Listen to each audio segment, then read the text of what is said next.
Buster, brought to you by The Point with me, Lu Xin.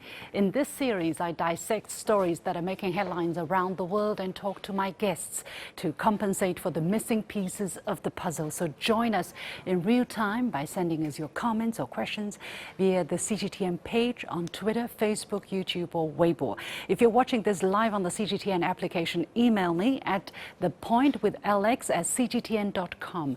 Let me know what you think. We live stream Headline Buster on Thursdays at 11 a.m. Beijing time and air the segment on TV at 11:30 a.m. on Fridays. So do join us during the live streaming and get in touch. We would love to receive and possibly read out your insightful comments.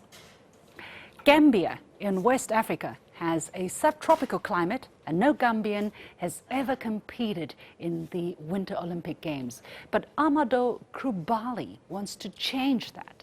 The 29-year-old who plays the winter sport skeleton is trying to overcome great financial odds to take part in the upcoming Olympic Winter Games in Beijing. Will he succeed?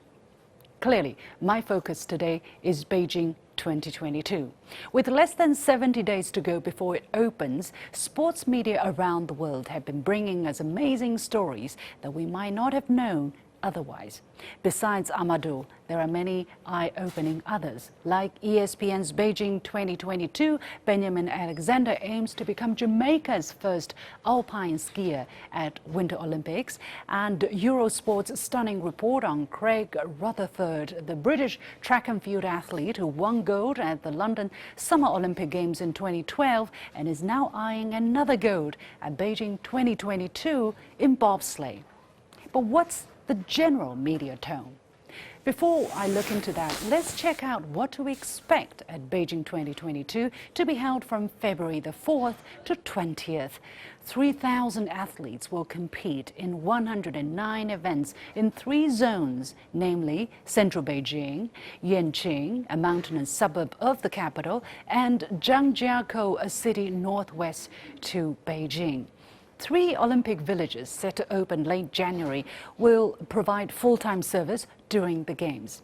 Now let me give you some unique facts about the Games. Beijing will be the first city in the world to host both the Summer and Winter Olympics. The Games are running on an incredibly tight budget, reportedly only around $4 billion. That's 1/3 of the last Winter Olympic Games in the Republic of Korea. It's been achieved by reusing the Beijing 2008 Summer Olympics venues. The National Aquatics Center, for instance, popularly known as the Water Cube, will be transformed into the Ice Cube for the curling events. Beijing 2022 will be the second Olympic Games to be held during the COVID-19 pandemic. To protect the athletes, there will be no in-person contact between the participants and others, including journalists. Athletes who have been vaccinated won't need to be quarantined. In the face of the new Omicron variant, Chinese authorities have reassured the world at a briefing this week that they are prepared and that Chinese-made vaccines are, to some extent, still effective against Omicron. Unlike the Tokyo Summer Olympics, Beijing 2022 will allow on-site spectators if they are living on the Chinese mainland.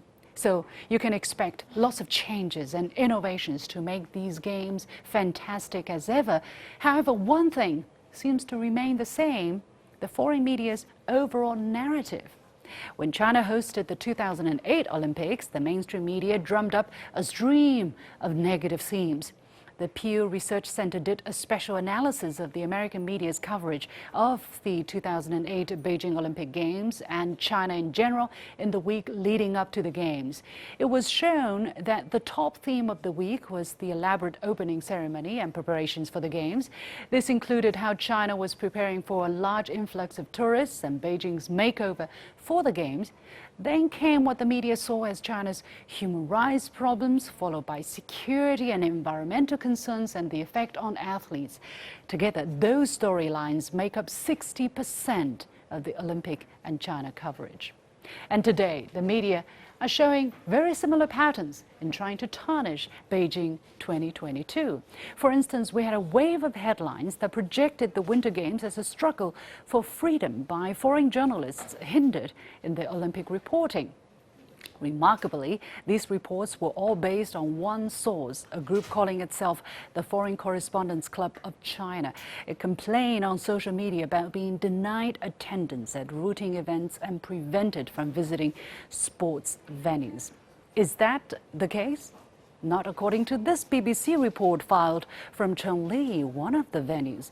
Though some interviews were done via video link because of COVID-19 precautions, the journalists were very much at the venue, as the report shows. Such reports bust the myth that journalists are not allowed access to venues or athletes. And as the report shows, there are some positives that even strident China critics can't deny.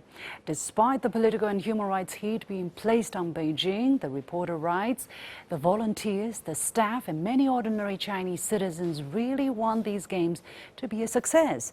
Those we speak to are proud of their country, their city, and their athletes. As with Beijing 2008, the human rights abuse card was brought up once again, and calls for a boycott were amplified willfully. But these human rights allegations, made time and again, have been exposed as fabrications. I visited Xinjiang this year and saw how ethnic minorities there enjoy their lives and look forward to the future. To call for boycotting the games based on fabrications sets a new high in the politicization of sports. On November the 22nd, the International Olympic Committee stood firm by its commitment to the Beijing Games.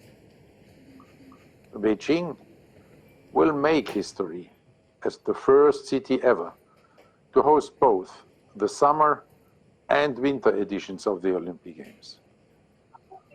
Already now, all elements are in place for China to deliver successful Olympic Winter Games Beijing 2022 that will change the landscape of winter sport forever. Knowing that a complete boycott would receive little support, the idea of a diplomatic boycott was conjured by some to discredit China without hurting the athletes. They so think. It means while athletes should participate, government officials shouldn't.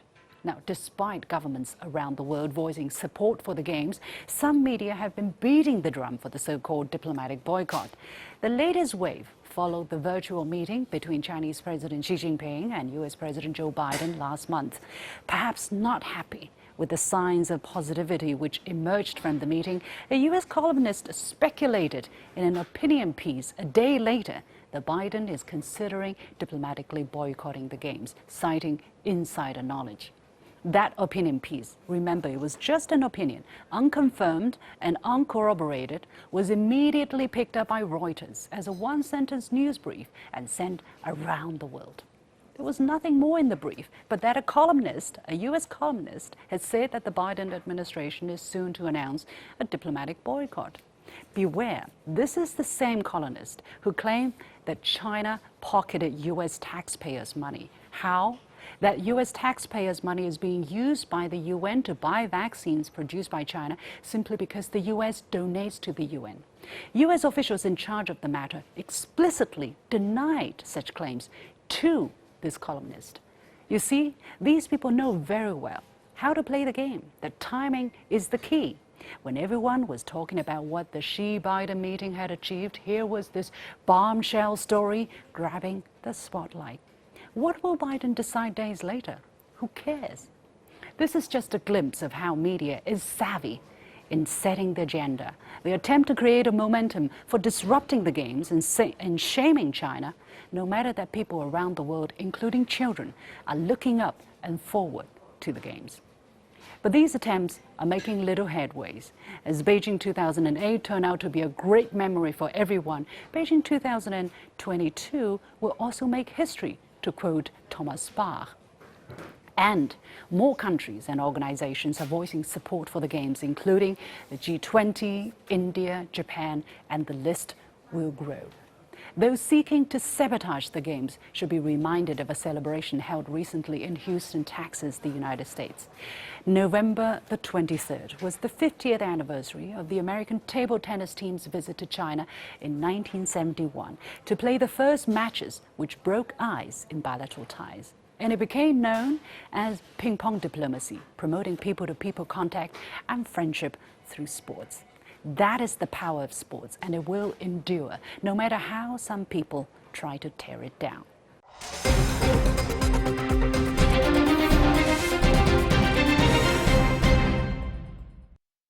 Welcome back to Headline Buster, and I'm going to bring in our guests. They are Andy Boreham, columnist and filmmaker from Shanghai Daily, joining us from Shanghai. Carlos Martinez, co-founder of NoColdWar, which is a campaign to oppose the idea of a new Cold War. He's joining us from London, UK. Thank you so much for being up so late in the evening or early in the morning. And Victor Gao, chair professor from Soochow University. So, gentlemen, the warmest welcome to Headline Buster. Let me go to Victor first. We already have this monologue where I talked about my impression, my analysis of what has been happening. In the media, there's a saying, when it bleeds, it leads, right? However, when it comes to China, it seems that even if it doesn't bleed, it's made to look like that. Despite a track record of hosting successful international sports events, there seems to be this effort to disrupt, to discredit the Beijing Games as much as it can, and well before the Games opens. Victor, what do you think is the logic or emotion that's behind this initiative to trash the Beijing Games? Well, first of all, let's hope Beijing 2022 will be a great success. It will generate all the splendid spectacles for not only the Chinese to see, but for mankind as a whole to witness. And all the countries which participate in the Beijing 2022 Olympic will be glorified by their presence. And those who are demanding boycott of the Beijing Olympics or diplomatic boycott, first of all, they are barking at the wrong tree. Secondly, their attempts are futile, and the Beijing Olympics will be a great success despite of their repeated efforts of vilifying the Beijing Olympics. I would say they probably want to blackmail China or vilify China, and for lack of other good excuses, they just want to jump onto this bandwagon as if boycotting Beijing Olympics will do honor to their own country. They are really depriving their athletes of their tranquility of the mind to come to Beijing to participate in the 2022 Olympic. And I hope they will demonstrate at least decency for their own countrymen and countrywomen before they embark on this long journey to Beijing for the Beijing 2022 Winter Olympics. So let's hope the Beijing Olympics be a splendid success despite of all these wrongful barkings of these people. Well, it seems the tranquility of mind of these athletes comes definitely not on top of the lists when some journalists are writing about China. Andy, let me go to you. I noticed that you have posted some videos on YouTube talking about similar theme, the manipulation of public discourse by some media. It's called U.S. media continue to push Beijing boycott. This B word I don't want to repeat here. So tell me what's on your mind that made you want to talk about this, to speak out against this on social media, and what kind of reaction do you get when you try to debunk these initiatives? Well, I guess what's on my mind is the China I'm seeing, the stories I see here. They really don't line up. As someone who's lived in China for nearly 10 years, the stories and the life I see here doesn't line up with what I'm seeing reported overseas. But to be honest, it's nothing new. It's kind of the same old playbook. It's kind of like a broken record, which is like this concerted pushing of these tired old tropes, I guess you could call them, under the banner of mass human rights or whatever they want to call it. And the key, I think, is to creating drama. This is why they do it. They want to create conflict. We shouldn't forget this is really how the Western mainstream media operates. It's all to sell papers and to attract clicks, I guess. But also in terms of the Olympics, it's also nothing new. As you said before, there's been many calls in the past for boycotts. If you think back just to the Sochi Winter Games in 2014, we had massive calls from Western mainstream media to boycott those games over LGBT issues, I think. And then, of course, Beijing 2008. I can't even remember what they were talking about then. I think something to do with Tibet. But things have changed. Now Tibet is no longer all the rage, I guess. It's not a trendy cause anymore. So now the Western media is focusing on Xinjiang, like you said, mass incarcerations, genocide, which was downgraded to cultural genocide, supposed slave labor in the cotton fields. All of these things have been discredited to a large degree, but they still keep pushing it. So I think now we're seeing the same methodology, it's just different targets. So whereas before they may have been trying to hurt Xinjiang's cotton industry, for example, and now they're aiming for a Olympic boycott. So I think it's the same old thing, just a new target. Carlos, tell us about your observation on this issue. You have been campaigning very hard against any attempts to stoke a new Cold War. Do you see such media reports or such, manipulation of public discourse being part of the attempts, or do you see it differently? Yeah, it seems to me the media in the West particularly falls very easily into this pattern of swallowing and reproducing propaganda of this nature because it exists within a context, within an environment of propaganda and anti-China hysteria, frankly, that's been building up for years now in relation to Xinjiang, in relation to Hong Kong, regarding the South China Sea, regarding Taiwan province, regarding the origins of the coronavirus pandemic.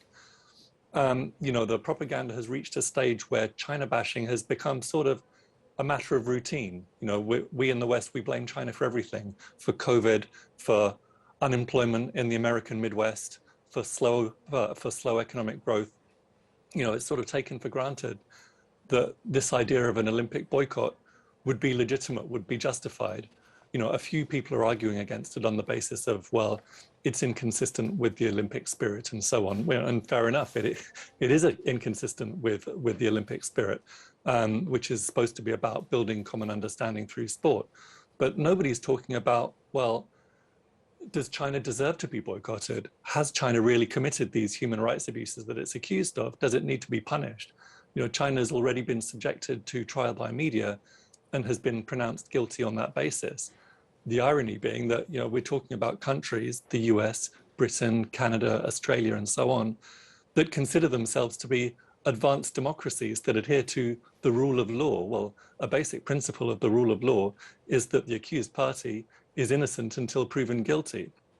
But the fact is, we've got this broader context of a propaganda war against China, which is being promoted by very specific elements within the US's allies, that have a vested interest in escalating tensions with China, particularly the military-industrial complex. And often these stories that appear in the media have been placed there by think tanks such as, for example, the Australian Strategic Policy Institute.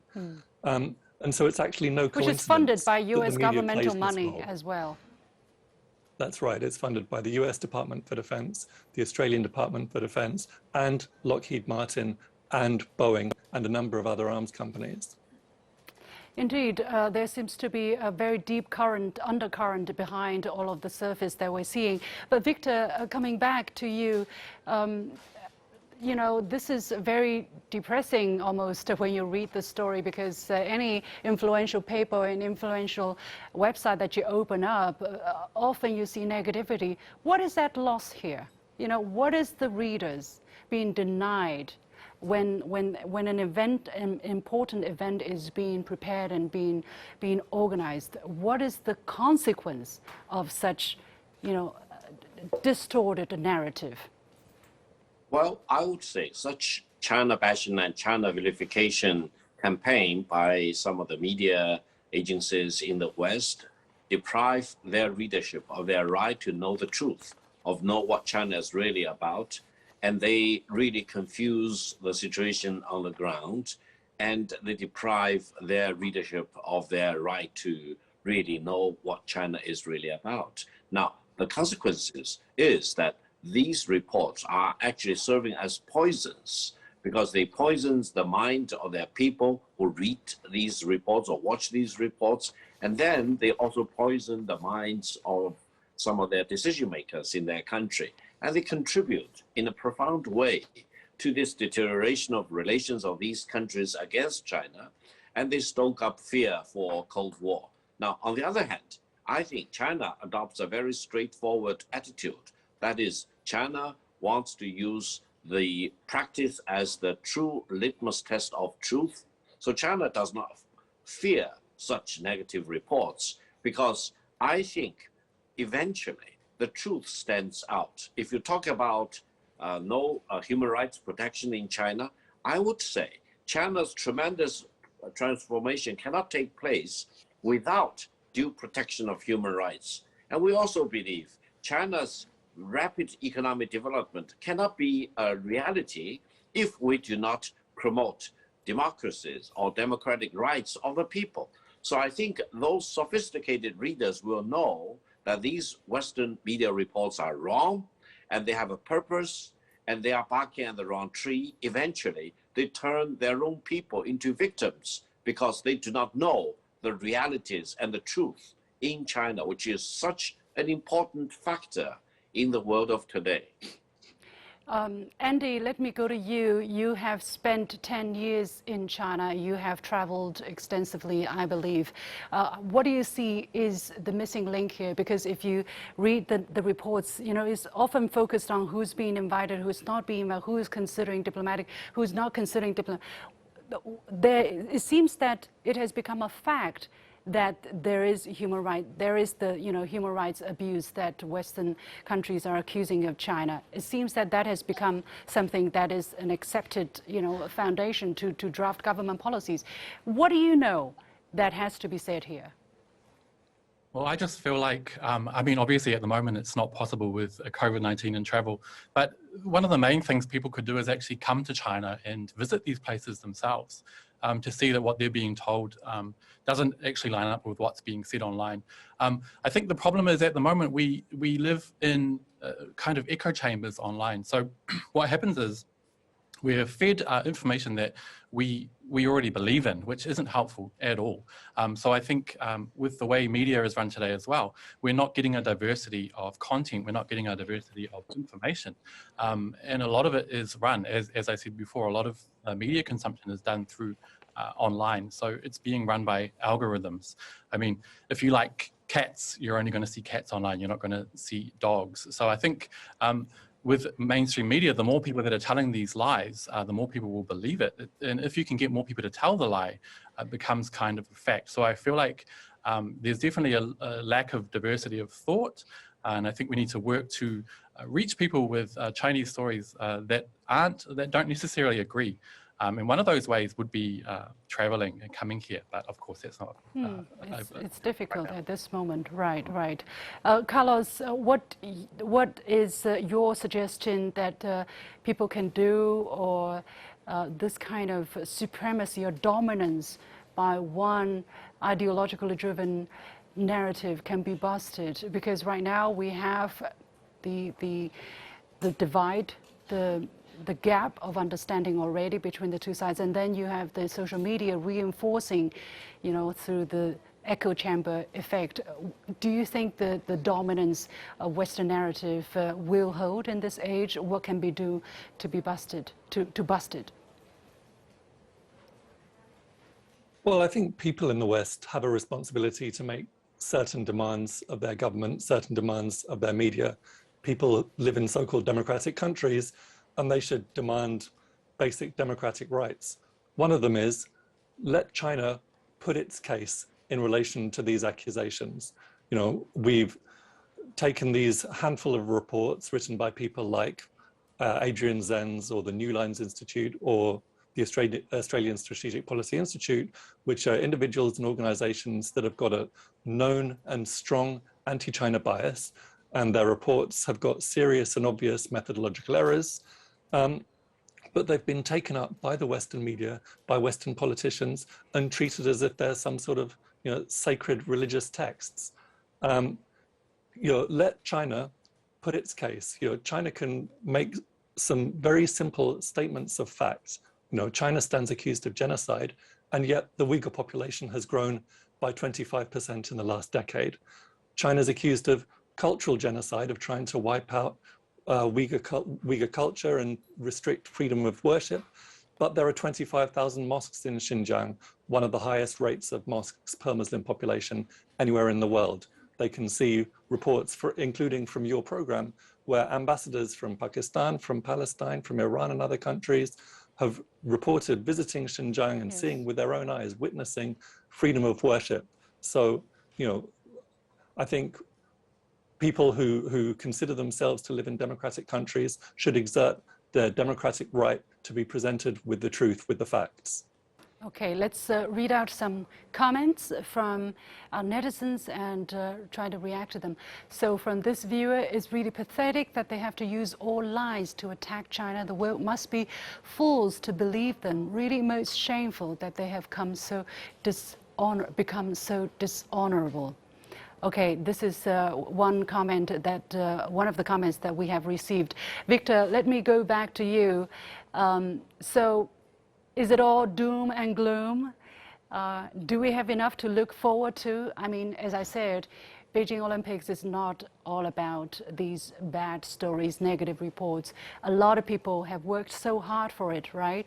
As what happened to Beijing 2008, as what happened to China's economic cooperation or relationship with Africa, I think people's eyes are crystal clear when you see what come out of it.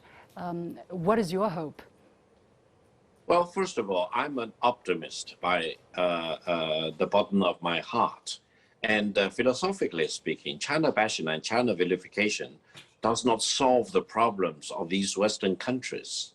And sometimes they even contribute to their own woes and make their situation even worse. Therefore, I would say, while China does not feel pleasant when these false accusations are leveled against China, I think the victims are actually to be found in the United States, in Western countries, because, as I mentioned, they are deprived of their right to know the truth about China. Now, secondly, I think they will be dazzled when the Beijing Winter Olympics take place in less than about 2 months' time, and every country which participates in it will walk away with medals, with honors, with good memories, and again, they will prove that these Western reports are false, they are vicious, and they are barking at the wrong tree. And then going forward, I hope whoever who reads their writings or watch their programs will have second thoughts about the validity of their reports and will know the truth better going forward. Okay, time is very limited. I'm going to give Andy 1 minute maybe and Carlos 1 minute to wrap up. I think if there is a diplomatic boycott of the Olympics this year, it will be a real shame because, as you said before, there's only been, this will be the third Olympics, but the second under COVID-19. And I think it would be a really good opportunity for diplomats from all over the world to come and see how COVID-19 is best dealt with, especially with the unique situation here. So I think it'll be a great shame if they don't come. They could learn a lot. Carlos? Yeah, look, I think what's particularly disappointing about this thread of the Olympic boycott and then this so-called Summit for Democracy is that they constitute a sort of doubling down on a hostile new Cold War agenda and an escalation of tensions between major powers, when that's really the last thing the world needs. You know, we had a couple of positive steps recently, friendly, productive summit between Xi and Biden, the joint declaration from Glasgow. So we took some steps forward and now we're taking steps backward. We have to be very careful and push back against those attempts. Many thanks to my guests, Victor Gall, Andy Boreham, and Carlos Martinez for joining us. And of course, many thanks to our viewers and netizens who have been joining us, who have been following us. I will leave it here. Many thanks once again, and follow me on Facebook and Twitter using the handle Luxin in Beijing. See you next time on Headline Buster.